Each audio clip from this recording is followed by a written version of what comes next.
नमस्कार दोस्तों, स्वागत करता हूं आप सभी का हमारे चैनल पर एक बार फिर से। तो दोस्तों, आप लोग को मालूम है कि आपके सीटेट के पेपर में, ठीक है, सीटेट के पेपर में हम पेपर 1 की बात करें तो पेपर 1 में आपका मैथ्स का 30 क्वेश्चन रहता है, ठीक है, 30 क्वेश्चन रहता है। और इस 30 क्वेश्चन में दोस्तों आपका 15 नंबर का रहता है, यानी 15 क्वेश्चन रहता है कंटेंट से, और 15 क्वेश्चन जो होता है दोस्तों ये आपका रहता है पेडागोजी से।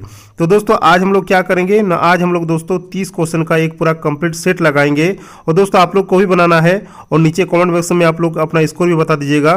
तो चलिए अभी शुरुआत कर लेते हैं। और ये आपको बिल्कुल बेसिक लेवल से मैं दिखा रहा हूं, ठीक है। और ये आज जो आपका क्लास 1 है, ये क्लास 1 आपका किसका हो रहा है दोस्तों, मैथ्स का, ठीक है। तो चलिए अभी शुरुआत करते हैं टाइम को बिना गंवाए। देखिए 1 नंबर का जो सवाल है कि दी गई संख्या को भिन्न के रूप में लिखना है। भिन्न मतलब क्या होता है दोस्तों, p/q, ठीक है, p/q के रूप में इसको लिखना है। किसको, 0.001 को p/q के रूप में, जिसमें p को क्या बोला जाता है, अंश बोला जाता है, और q को बोला जाता है दोस्तों हर, ठीक है, यानी न्यूमिनेटर, और नीचे होता है आपका डिनोमिनेटर। तो इसको इसके रूप में लिखना है p/q के रूप में। तो 0.001, ठीक है, यहाँ पर आपका 1 है, 1 ले लेंगे और नीचे में कितना जीरो हो जाएगा। देखिए पॉइंट के बाद कितना को जीरो है, 1 0 2, और इसके बाद आपका एक संख्या है तो 1 2 3, 3 को जीरो हो जाएगा, यानी 1 2 3, और यहाँ पर 1 हो जाएगा, यानी 1/1000 इसका आंसर हो जाएगा आपका भिन्न के रूप में। तो ऑप्शन आपका ए शो कर रहा है, यानी ऑप्शन नंबर ए इसका क्या हो जाएगा दोस्तों, राइट आंसर हो जाएगा। चलिए आगे का सवाल हम लोग देखेंगे। नंबर 2 सवाल आ गया, ठीक है। नंबर 2 में क्या है कि एक टीम ने 20 खेलों में 80% खेल जीत लिए, उन्होंने कितना खेल हारे, ठीक है। हमको हारने वाला का निकालना है। तो 20 खेल हुआ दोस्तों, ठीक है, 20 गेम हुआ, और इसमें 80% खेल क्या हो गया, ये लोग जीत लिए, ठीक है। तो बोल रहा है कि कितना खेल हारे, तो हार वाला निकालना है। तो देखिए 80% खेल जीत लिए तो हारे कितना, ठीक है, हारे कितना, हारे आपका कितना, 20% हारे, ठीक है। अब हमको प्रतिशत में नहीं निकालना है, हमको निकालना है कि कितना खेल हारे। तो क्या करना है, 20 बटे में क्या कर देना है 100, और हार वाला के कितना है यहाँ पर आपका 20% निकला है तो 20 को गुना कर देंगे। देखिए अब ये निकल जाएगा, 1 0 इसका कटा, इसका 1 0 कटा, इसका 1 0 कटा, इसका 1 0 कटा, तो कितना हो गया 2 दूनी 4, ठीक है। तो कितना खेल हारे यहाँ पे, 4 खेल हारे। तो ऑप्शन में कौन सा है आपका, ऑप्शन 3 यहाँ पर शो कर रहा है, तो ऑप्शन 3 इसका आंसर हो जाएगा राइट। चलिए आगे का सवाल हम लोग देखेंगे। नंबर 3, देखिए यदि 5वीं कक्षा का छात्र मोहन, एक 5वीं कक्षा का छात्र है मोहन, जो क्या कर रहा है कि 5 + 4 = 20 लिखता है, ठीक है। क्या लिख रहा है दोस्तों, 5 + 4 = 20 लिखता है। तो हम कह सकते हैं कि उसे गणित का ज्ञान नहीं है, उसे जोड़ का ज्ञान नहीं है, उसे लिखने का ज्ञान नहीं है, या उसे पढ़ने का ज्ञान नहीं है। तो दोस्तों इसमें वो क्या कर रहा है, 5 + 4 तो 9 होना चाहिए, लेकिन वहाँ पर क्या किया, ये 20 कर दिया है। तो उसको किसका ज्ञान नहीं होगा, उसको किसका ज्ञान नहीं होगा दोस्तों, आप लोग अच्छे से जानते हैं, उसे जोड़ का ज्ञान नहीं होगा। तो ऑप्शन 2 इस क्वेश्चन का दोस्तों राइट आंसर हो जाएगा। दोस्तों ऐसे ही टाइप का आपका सवाल पूछा जाएगा। देखिए आगे का सवाल है दोस्तों आपका नंबर 4, 2 परिमेय संख्याओं का योग -4/5 है। यदि एक संख्या -7/20 तो दूसरी संख्या क्या होगी, हमको दूसरी संख्या निकालना है। तो 2 परिमेय संख्या का योग, देखिए मान लेते हैं एक परिमेय संख्या a है और दूसरा परिमेय संख्या b है, ठीक है। इन दोनों का जोड़ कितना है, -4/5, ठीक। उसके बाद बोला है कि यदि एक संख्या -7/20 है, अब दोनों में से a और b में से किसी एक को यहाँ पर बैठा दीजिए, इसके मान बैठा दीजिए, -7/20 यहाँ पर कर दीजिए, ठीक है, एक जगह पर बैठा दिए। तो यहाँ पर हमको निकालना क्या है, दूसरी संख्या यानी b निकालना है। तो प्लस b बराबर में कितना हो जाएगा, -4/5, ठीक है। कितना हो गया, b निकालना है तो b बराबर में कितना हो जाएगा आपका, b बराबर में हो जाएगा आपका -4/5, ठीक है। और ये जो -7/20 है ये इधर जाएगा तो बराबर की इधर, तो प्लस का 7/20 यहाँ पर हो जाएगा, ठीक है। अब इन दोनों का क्या करेंगे हम, 5 और 20 का हम क्या लेंगे, एलसीएम ले लेंगे, तो 20 हो जाएगा, ठीक है। तो यहाँ पर 5 को हम 20 से भाग देंगे तो 4 हो गया, 4 को 4 से गुना करेंगे तो 16 हो गया। तो यहाँ पर माइनस है तो -16 हो गया, प्लस यहाँ पर है तो यहाँ पर प्लस लगा दिए। उसके बाद 20 को 20 से भाग देंगे तो 1 हो गया, 1 को 7 से गुना करेंगे तो 7 हो गया। देखिए कितना हो गया, -16 में 7 गया तो कितना हो गया, -8, -8/20, यानी ऑप्शन जो हो जाएगा दोस्तों, आप लोग देख सकते हैं कि ऑप्शन ए यहाँ पर टच कर रहा है। तो ऑप्शन ए यानी ऑप्शन 1 इस क्वेश्चन का दोस्तों राइट आंसर यहाँ पर हो जाएगा। चलिए आगे का सवाल हम लोग देखेंगे दोस्तों। 5 नंबर सवाल, 5 नंबर में क्या है कि 6 4 7 1 3 5 में 7 और 3 के स्थानीय मानों का अंतर निकालना है 7 और 3 के, ठीक है। तो देखिए 7 यहाँ पर कहाँ पे है, 7 यहाँ पे है, 7 लिख दिए, ठीक है। स्थानीय मान कैसे निकाला जाता है, 7 लिख दिए, उसके बाद 7 के बाद कितना को संख्या है, 1 2 3, यानी 1 3 5 है तो 3 को जीरो यहाँ पर लगा देंगे।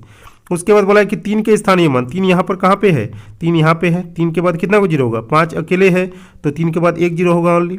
ठीक है, इतना कर दिए। अब क्या बोला है कि अंतर निकालना है, अंतर मतलब माइनस कर देना है, तो यहाँ पर जीरो हो गया और 10 से आपका 3 से 10 से 3 घटेगा तो कितना हो गया, 7 यहाँ पर हो जाएगा, यहाँ पर आपका 9 हो जाएगा, यहाँ पर आपका 6 हो जाएगा, यानी 6970 इस क्वेश्चन का आपका राइट आंसर हो जाएगा दोस्तों, ऑप्शन नंबर 4। चलिए आगे का सवाल हम लोग देखेंगे। देखिए 6 नंबर सवाल आ गया। 6 नंबर में क्या है कि 16 ग्राम सोने में कितना तांबा मिलाया जाए। ठीक है, और ताकि सोना और तांबा का अनुपात 5:2 हो जाए। तो दोस्तों 16 ग्राम सोने में हम लोग कितना तांबा मिलाएं ताकि इन दोनों का जो अनुपात होगा, यानी सोना और तांबा का जो अनुपात होगा वह 5:2 हो जाए। तो यहाँ पर क्या करेंगे, 16 ग्राम लिख देंगे। ठीक है, इसमें हम क्या करेंगे दोस्तों, 100 ग्राम तांबा को मिला देंगे। ठीक है, तो अनुपात कितना निकल जाता है आपका 5:2, तो 5/2 अनुपात मतलब क्या होता है, बाटे होता है, तो 5/2 हो गया। तो 16 100 हो गया, यहाँ पे बराबर में कितना हो गया 5/2। ठीक, 100 बराबर में कितना हो गया यहाँ पे 16 गुना 2 आपन यहाँ पर 5, यहाँ पर आपका कितना हो गया दोस्तों 32/5। ठीक है, 32/5। अब इसको अगर दशमलव में करेंगे, इसको भाग देंगे तो आपका आंसर में आ जाएगा दोस्तों 6.2 ग्राम। ठीक है, आप लोग इसको करके देख लीजिए, 32 को अगर 5 से भाग देंगे तो आपका 6.2 ही आएगा। तो ऑप्शन यहाँ पर 2 आपका शो कर रहा है, यानी ऑप्शन नंबर 2 इस क्वेश्चन का दोस्तों आपका राइट आंसर हो जाएगा। चलिए 7 नंबर क्वेश्चन देखेंगे। 7 नंबर तो बहुत आसान है आप लोगों के लिए। देखिए, एक समबाहु त्रिभुज का प्रत्येक कोण होता है कितना डिग्री का, 60 डिग्री का होता है, 45 डिग्री का होता है, 90 डिग्री का होता है या 180 डिग्री का होता है। तो दोस्तों समबाहु त्रिभुज का आकृति जो होता है इस तरह से होता है, यानी इसको जो तीनों भुजा होता है, तीनों जो भुजा होता है कैसे होता है दोस्तों, समान होता है। यहाँ पर ए अगर करेंगे, यहाँ पर बी और यहाँ पर सी, तो इसका होता है दोस्तों ए बी। ठीक है, बराबर में होता है बी सी, बराबर में होता है दोस्तों ए सी या तो सी ए, यानी तीनों भुजा जो होता है दोस्तों आपस में क्या होता है, बराबर होते हैं। यानी अगर एक भुजा या इसका 6 मान लीजिए, ठीक है, दूसरा भुजा भी 6 हो जाएगा, तीसरा भुजा भी 6 हो जाएगा। यहाँ पर एक भुजा अगर मान लीजिए 16 है, दूसरा भुजा भी 16 हो जाएगा, तीसरा भुजा भी आपका 16 हो जाएगा।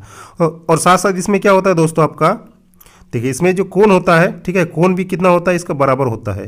यानी कर सकते हैं कि ए बराबर में कोण बी बराबर में कोण सी। ठीक है,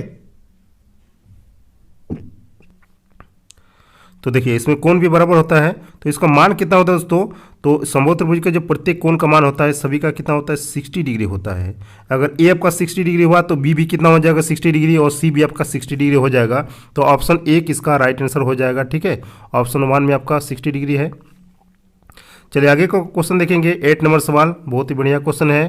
ठीक है, एक त्रिभुज के कोण 2:3:4 के अनुपात में है तो उनके मान निम्नलिखित होंगे। ठीक है, ऑप्शन में है 30 degree 60 degree 90 degree, 40 degree 60 degree 80 degree और 30 डिग्री 20 डिग्री और 90 डिग्री और आपका 30 डिग्री 90 डिग्री और 60 डिग्री। ठीक है, तो त्रिभुज के तीनों कोणों का योगफल जो होता है वो आप लोग को अच्छे से मालूम है कि 180 डिग्री होता है।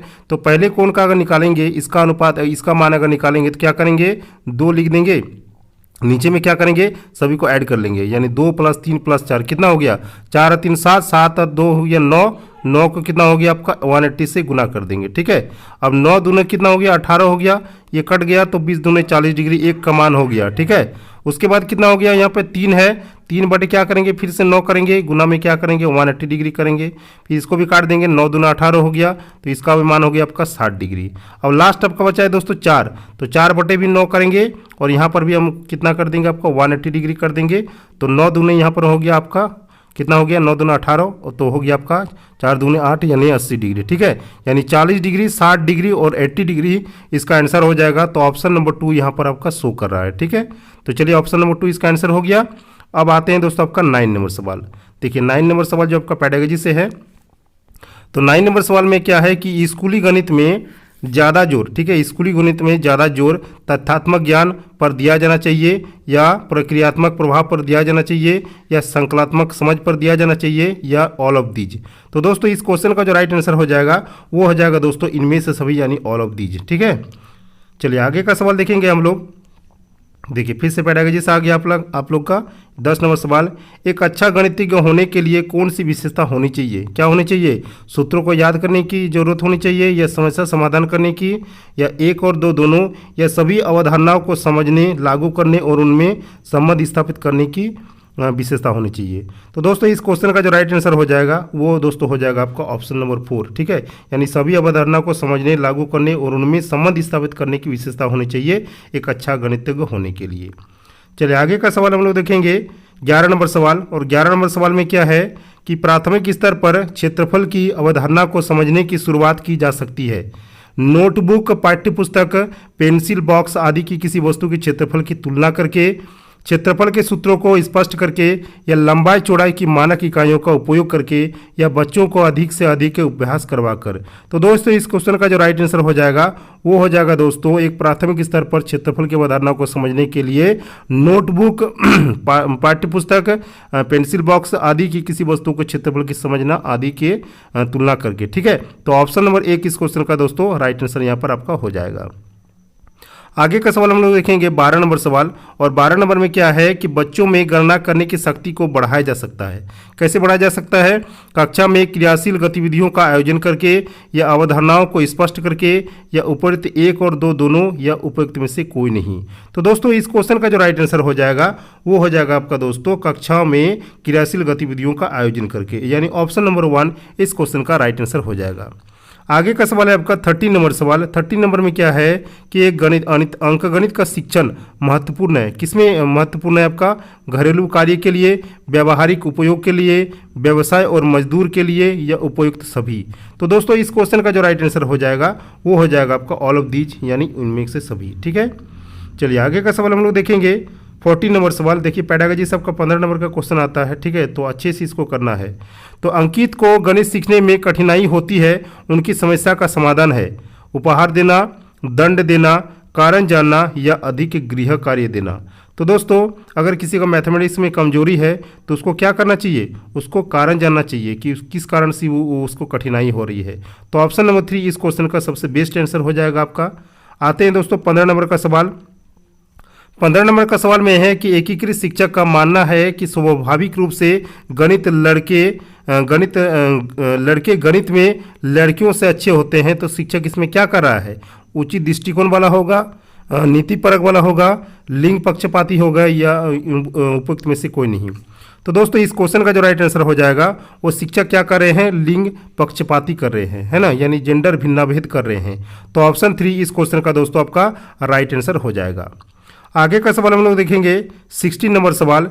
16 नंबर में क्या है कि रेखागणित आकृतियों के शिक्षण में सर्वप्रथम प्राप्त उद्देश्य क्या है? न ज्ञानात्मक है, बोधात्मक है, कौशलात्मक है, या अनुप्रयोगात्मक है। तो दोस्तों राइट आंसर हो जाएगा इसका कौशलात्मक, ठीक है, यानी ऑप्शन 3 इस क्वेश्चन का आपका राइट आंसर हो जाएगा। आगे का सवाल हम लोग देखेंगे दोस्तों 17 नंबर सवाल। 17 नंबर में क्या है कि गणित में मानसिक कार्य संबंधित है गणित के सैद्धांतिक पक्ष से, गणित के व्यवहारिक पक्ष से, गणित के प्रायोगिक पक्ष से, या इनमें से कोई नहीं। तो राइट आंसर हो जाएगा दोस्तों आपका 17 का 2, यानी गणित के व्यवहारिक पक्ष से आपका संबंधित है गणित में मानसिक कार्य। आगे का सवाल हम देखेंगे 18 नंबर सवाल। 18 नंबर आपका मैथ है, इसको बनाना है। एक षटभुज में विकर्णों की संख्या ज्ञात कीजिए। कितना होगा एक षटभुज में विकर्णों की संख्या? 18 है, 9, 6 और आपका 12। तो दोस्तों विकर्णों की संख्या का फॉर्मूला क्या होता है दोस्तों? ये आप लोग लिख लीजिए अपने कॉपी में। होता है आपका n और n-3 बाई कितना होता है आपका दोस्तों? 2 होता है, ठीक है। तो यहाँ पर बोला है कि एक षटभुज मतलब कितना होता है दोस्तों? षटभुज मतलब होता है आपका 6। तो यहाँ पर n के जगह पर कितना मान बैठा देंगे? 6 लगा देंगे।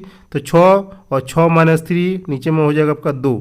अब इससे काट दिए, 2 तिया हो गया 6, और 3 को कितना हो जाएगा? यहाँ पर 6 में 3 गया तो कितना हो गया? 3 हो गया। तो 3 तिया कितना हो गया आपका? 9 हो गया, यानी ऑप्शन नंबर 2 इस क्वेश्चन का आपका राइट आंसर हो जाएगा। चलिए आगे का क्वेश्चन देखेंगे दोस्तों आपका 19 नंबर सवाल। ये आपका पैटर्न से संबंधित है, ठीक है, ये आपका रीजनिंग नहीं है, ये आपका पैटर्न से संबंधित ये सवाल है। तो देखिए 5, 6, 10, 19 और 35, और इसके बाद हमको भरना है कि यहाँ पर आपका क्या आएगा। तो देखिए 5 से 6 पहले कैसे आया, इसको पहले देख लेते हैं। 5 से 6 कैसे आया? 5 से 1 अगर जोड़ कर देंगे तो ये कितना आएगा? 6 आएगा। उसके बाद 6 से आपका 10 कैसे आया ना? 6 से हम लोग क्या करेंगे दोस्तों? 4 जोड़ देंगे तो यहाँ पर कितना आएगा आपका? 10 आ जाएगा। उसके बाद 10 से 19 कैसे आया? तो 10 से यहाँ पर कितना जोड़ देंगे दोस्तों? 9 जोड़ देंगे तो यहाँ पर आपका 19 आ जाएगा। और 19 से 35 का कैसे आया? 19 से अगर हम लोग दोस्तों इसमें 16 का ऐड कर देंगे, ठीक है, तो इसमें आ जाएगा आपका 35, ठीक। अब 35 में हम लोग यहाँ पर क्या ऐड करें, ठीक है, क्या ऐड करें कि ये मेरा रिजल्ट आ जाएगा। तो देखिए यहाँ पर जो आपका पूर्ण संख्या है देख सकते हैं कि 5 में 1 जोड़े, 6 में आपका 4 जोड़े, 10 में 9 जोड़े और 19 में 16 जोड़े, यानी पूर्ण वर्ग संख्या को हम लोग जोड़ रहे हैं। ठीक है, 1 का स्क्वायर, उसके बाद 2 का स्क्वायर, फिर 3 का स्क्वायर, फिर 4 का स्क्वायर। तो अगला क्या हो जाएगा दोस्तों, यहाँ पर 5 का स्क्वायर, और 5 का स्क्वायर कितना होता है, 25 होता है। और इन दोनों को जोड़ कर देंगे, 35 और 25 को जोड़ कर देंगे तो कितना आ जाएगा, 60 आ जाएगा। तो ऑप्शन में कौन सा हो जाएगा दोस्तों, आपका ऑप्शन नंबर 3 यहाँ पर आपका राइट आंसर हो जाएगा। चलिए आगे का सवाल हम लोग देखेंगे। आगे का सवाल और इम्पोर्टेंट है आप सभी के लिए। 20 नंबर सवाल, 5 मित्रों की औसत लंबाई दिया हुआ है 150 सेंटीमीटर है। यदि इनमें से 4 मित्रों की लंबाई 153 सेंटीमीटर, 150 सेंटीमीटर, 151 सेंटीमीटर और 147 सेंटीमीटर, तो पांचवा मित्र की लंबाई हमको निकालना है। देखिए, तो पहले सबसे पहले हमको क्या करना है कि 5 मित्रों की जो औसत लंबाई दिया है, 5 को हम लोग क्या करेंगे 150 से गुना कर देंगे, तो ये कितना हो जाएगा, ये हो जाएगा आपका 750 सेंटीमीटर। ठीक है, ये औसत लंबाई हो गया सब पाँचों विद्यार्थियों का, पाँचों मित्रों का। ठीक है, कितना हो गया दोस्तों आपका 750। उसके बाद बोला है कि इनमें से 4 विद्यार्थियों की जो लंबाइयाँ है 153 है, 150 है, 151 और 147। अब इनको क्या कर देंगे, हम बीच में क्या कर देंगे दोस्तों, ऐड करते जाएंगे। तो देखिए यहाँ पर अगर ऐड करेंगे दोस्तों तो आप लोग इसको ऐड कर लीजिएगा, इसमें आएगा आपका दोस्तों 601 आएगा। ठीक है, कितना आएगा 601। तो पांचवा मित्र की निकालना है लंबाई, तो इसमें क्या करेंगे, औसत लंबाई में से यानी पांचों मित्रों के औसत लंबाइयों में से 4 मित्रों की जो लंबाई है दोस्तों उसको हम लोग क्या कर देंगे, जोड़ देंगे, जोड़ देंगे। और जोड़ने के बाद क्या करेंगे दोस्तों, घटा देंगे, तो पांचवा मित्र की लंबाइयाँ निकल जाएगी। यहाँ पर कितना हो जाएगा आपका 9 हो जाएगा, यहाँ पर आपका कितना हो जाएगा 4 हो जाएगा, और यहाँ पर आपका 1 हो जाएगा, यानी 149 मीटर आपका पांचवा मित्र की लंबाई हो जाएगी। यानी ऑप्शन नंबर 4 आपका राइट आंसर यहाँ पर हो जाएगा। चलिए आगे का सवाल हम लोग देखेंगे। 21 नंबर में क्या है कि निम्न में से कौन सा आपका न्यून कोण नहीं है। न्यून कोण 70 डिग्री, 75 डिग्री, 30 डिग्री या 95 डिग्री। तो दोस्तों न्यून कोण किसे कहते हैं, ठीक है, 90 डिग्री से छोटा के कोण को। ठीक है, 90 डिग्री से छोटे के कोण को हम लोग क्या कहते हैं दोस्तों, न्यून कोण कहते हैं। तो 90 डिग्री से छोटा का कोण कौन सा होता है, 30 डिग्री होता है। उसके बाद आपका 75 डिग्री होगा, फिर आपका 60 डिग्री भी होता है। तो ये सब कितना है दोस्तों, ये सब आपका न्यून कोण से क्या है, ये सब न्यून कोण है, क्योंकि ये सभी आपका 90 डिग्री से छोटा है। और 95 डिग्री क्या है, ये आपका न्यून कोण से बड़ा है, यानी 90 डिग्री से आपका बड़ा है। तो ये आपका कौन सा अधिक कोण हो गया, तो ये न्यून कोण नहीं है। यानी ऑप्शन नंबर आपका दोस्तों 4 यहाँ पर क्या हो जाएगा, राइट आंसर हो जाएगा। चलिए आगे का सवाल हम लोग देखेंगे। देखिए 22 नंबर सवाल, 2.5 समकोण और एक पूर्ण कोण में डिग्रियों की संख्या कितना होता है। तो 2.5 समकोण, 2.5 मतलब क्या होता है, 2.1/2। तो 2.1/2 को अगर हम लोग इसको लिख देंगे तो कितना हो जाएगा, 2 दूनी 4, 4 के 5, 5/2 होता है। तो 5/2, और यहाँ पर क्या बोला 2.5 समकोण, समकोण मतलब कितना 90 डिग्री। तो 2.5 समकोण प्लस, और यहाँ पर बोला देखिए और के जगह पर प्लस लगा देंगे एक पूर्ण कोण में। तो दोस्तों एक पूर्ण कोण का मान कितना होता है, ये आप लोग भी अच्छे से जानते हैं कि पूर्ण कोण का मान जो होता है दोस्तों ये आपका 360 डिग्री होता है। ठीक है, कितना होता है 360 डिग्री होता है एक पूर्ण कोण का मान। तो यहाँ पर लगा देंगे 360 डिग्री। अब इन दोनों को जोड़ कर देंगे तो देखिए ये कट रहा है आपका 45 से, 45 दुगुना होता है कि आपका 90 डिग्री। तो यहाँ पर इसको गुना करेंगे तो 5 5 25 हो गया, 5 5 4 20 और 2 यानी 225 डिग्री, प्लस में करेंगे हम 360 डिग्री, और दोनों को जोड़ देंगे तो कितना हो गया आपका 5 हो गया, 6 2 हो गया आपका 8, और ये हो गया 5, यानी 585 डिग्री इसका राइट आंसर आपका हो जाएगा, जो ऑप्शन आपका ए हिट कर रहा है। ठीक है, टच कर रहा है ऑप्शन ए। चलिए आगे का सवाल हम लोग देखेंगे। 23 नंबर, 10 इंच को सेंटीमीटर में बदलने पर क्या मानाएगा। 10 इंच को अगर सेंटीमीटर में हम लोग बदलेंगे तो क्या मानाएगा। ठीक है, देखिए 1 इंच जो होता है, 1 इंच बराबर में कितना होता है, 1 इंच बराबर में होता है 2.54 सेंटीमीटर होता है। ठीक है, 2.54। तो 10 इंच बराबर में क्या कितना हो जाएगा, 10 इंच बराबर में 10 गुना ये हो जाएगा 2.54 सेंटीमीटर। ठीक है, अब इन दोनों को अगर गुना करेंगे तो ये कितना हो जाएगा 25.4। ठीक है, 25.4 कितना सेंटीमीटर। ठीक है, यानी ऑप्शन नंबर 3 इस क्वेश्चन का दोस्तों आपका राइट आंसर यहाँ पर हो जाएगा। ठीक है, चलिए आगे का सवाल हम लोग देखेंगे। 24 नंबर, देखिए मैं कौन सी संख्या हूँ, मैं 2 अंकों की सम संख्या हूँ, मैं 3 4 और 6 का सार्वगुणज हूँ, मेरे कुल 9 गुणनखंड है। दोस्तों ये जो आपका मस्त सा सवाल है ये आपका सीटेट 2019 में पूछा गया सवाल है। ठीक है, तो देखिए इसका हमको डेट मालूम था। ठीक है, और भी आपका बहुत सारे जो क्वेश्चन दिखाए वो सब भी आया हुआ है, लेकिन ये वाला क्वेश्चन दोस्तों बहुत इंपॉर्टेंट है, इसीलिए मैंने इसका डेट को याद करके रखा था, इसका ईयर को भी याद करके रखा था। तो आपका 2019 में ये पूछा गया सवाल है। तो देखिए मैं कौन सी संख्या हूं, मैं 2 अंकों की संख्या हूं, मैं 3, 4 और 6 का सार्वगुणज हूं, मेरे कुल आपका 9 गुणनखंड है। तो सबसे पहले क्या करेंगे, एक एक ऑप्शन को लेंगे और जिसमें भी आपका 9 गुणनखंड है और जो आपका 3 और 4 और 6 से आपका कट जाता है तो वो क्या हो जाएगा दोस्तों, इसका आंसर हो जाएगा। तो पहले हम क्या करेंगे दोस्तों, यहाँ पर 36 को लिखेंगे और 36 को हम लोग क्या करेंगे, देखिए इससे ये किसका किसका गुणज है ना, पहले इसको लिख लेते हैं।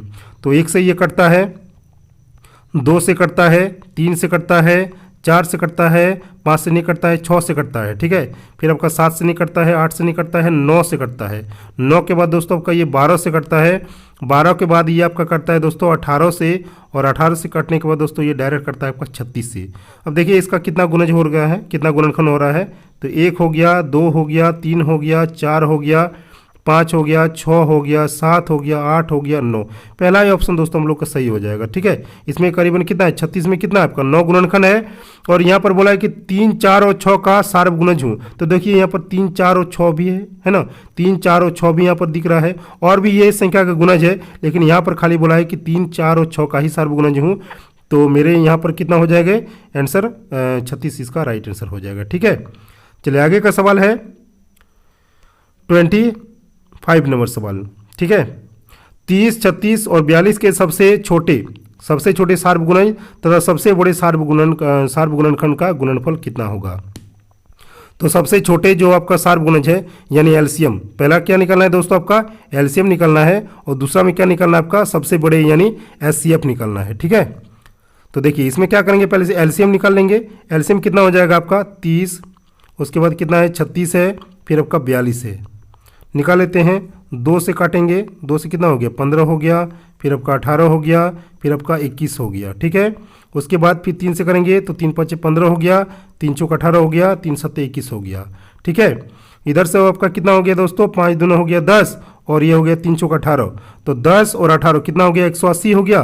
तो 180 को अगर हम लोग 7 से गुना करेंगे तो कितना हो गया आपका 56 हो गया, 1260 हो गया, ठीक है। इसका एलसीएम कितना निकल गया दोस्तों, एलसीएम आपका निकल गया 1260, ठीक। उसके बाद क्या बोला है कि इसका सबसे बड़े सार्वगुणनखंड यानी एचसीएफ भी निकालना है। तो 30, 36 और 42 का एचसीएफ कितना होगा, इसका एचसीएफ कितना हो जाएगा दोस्तों 6, ठीक है। कितना हो जाएगा 6, आप लोग देख सकते हैं एचसीएफ कितना हो जाएगा 6 हो जाएगा। अब दोनों का क्या बोला है कि गुणनफल कितना हो जाएगा, दोनों का गुना करेंगे तो ये 0 हो गया, 6 चौक 36 हो गया, 6 दूने 12, 13 14 15 हो गया, और 6 1 6 1 7 7 5 6 0 इसका राइट आंसर हो जाएगा, यानी ऑप्शन नंबर 4 इस क्वेश्चन का दोस्तों राइट आंसर यहाँ पर हो जाएगा। चलिए आगे का सवाल हम लोग देखेंगे दोस्तों 26 नंबर में है कि उच्च प्राथमिक स्तर पर गणित शिक्षण का सर्वाधिक महत्व किस रूप में है, भौतिक रूप में है, मानसिक रूप में है, व्यवहारिक रूप में है, या माध्यमिक रूप में है। तो दोस्तों इस क्वेश्चन का जो राइट आंसर हो जाएगा वो हो जाएगा दोस्तों आपका व्यवहारिक रूप में है, ठीक है। यानी ऑप्शन नंबर 3 इस क्वेश्चन का आपका राइट आंसर हो जाएगा। आगे का सवाल आपका दोस्तों है 27 नंबर, गणित पाठ्य पुस्तक की सामग्री का विकास किस रूप में होना चाहिए, अभ्यास रूप में होना चाहिए, तर्क संगत रूप में होना चाहिए, समस्याओं के रूप में होना चाहिए, या आधुनिक गणित के रूप में इसका होना चाहिए। तो इसका राइट आंसर हो जाएगा दोस्तों आपका तर्क संगत रूप में होना चाहिए, ठीक है। तो ऑप्शन 2 इस क्वेश्चन का राइट आंसर हो जाएगा। तो पुस्तक की सामग्री का विकास किस रूप में होना चाहिए, न तर्क संगत रूप में होना चाहिए। आगे है दोस्तों आपका बैन हिले से, तो बैन हिले के स्टार जी विकास की अवस्थाओं को संकेत करते हैं, और वो क्या है आपका भिन्न है, संख्या की संकल्पना है, स्थानीय मान है, या ज्यामितीय चिंतन है। तो दोस्तों जब भी आपका बैन हिले की बात आ जाता है तो आपका ज्यामितीय चिंतन ही इसका राइट आंसर हो जाता है, ठीक है। तो ऑप्शन नंबर 4 इस क्वेश्चन का दोस्तों आपका राइट आंसर हो जाएगा। आगे का सवाल है दोस्तों आपका 29 नंबर, संख्याओं के गुणन जैसे 0.3 और 0.2 बराबर में कितना होता है 0.06 की संकल्पना को समझने के लिए निम्नलिखित में से कौन सा शिक्षण सर्वाधिक महत्वपूर्ण है, या तो कह सकते हैं कि शिक्षण अधिगम साधन उचित होगा। ग्राफ पेपर, उसके बाद आपका डायनीज ब्लॉक, उसके बाद आपका टेलर का गिनतारा, और ऑप्शन आपका लास्ट में दोस्तों संख्या चार्ट। तो राइट आंसर इसका हो जाएगा दोस्तों 29 नंबर का दोस्तों आपका ग्राफ पेपर, ठीक है। तो ऑप्शन 1 इस क्वेश्चन का दोस्तों आपका राइट आंसर हो जाएगा। आगे का सवाल है और ये लास्ट सवाल है हम लोग का, ठीक है। तो 30 नंबर में क्या है कि एनसीएफ 2005 के अनुसार निम्नलिखित में से कौन से विषय प्राथमिक विद्यालय में गणित पाठ्यक्रम का भाग नहीं है। चौपड़, सममिति, ठीक है, उसके बाद प्रतिरूप, उसके बाद आपका दोस्तों है अनुपात। तो दोस्तों इस क्वेश्चन का जो राइट आंसर हो जाएगा वो हो जाएगा दोस्तों आपका अनुपात, ठीक है। तो इस क्वेश्चन का राइट आंसर हो जाएगा दोस्तों आपका अनुपात। तो दोस्तों 30 क्वेश्चन हम पूरा कर लिए, ठीक है। और इस 30 क्वेश्चन में दोस्तों आपका स्कोर कितना आएगा ये आप लोग दोस्तों कमेंट बॉक्स में जरूर कर दीजिए कमेंट, ठीक है। और वीडियो कैसा लगा दोस्तों, वीडियो आप लोग के हेल्पफुल रहा कि नहीं, इसको भी कमेंट बॉक्स में आप लोग कमेंट कर दीजिएगा, ठीक है। तो दोस्तों वीडियो को अगर अच्छा लगा तो वीडियो को एक लाइक कर दीजिए, चैनल पर अगर नए आए हैं तो चैनल को सब्सक्राइब कीजिए। मिलते हैं नेक्स्ट वीडियो में, तब तक के लिए जय हिंद।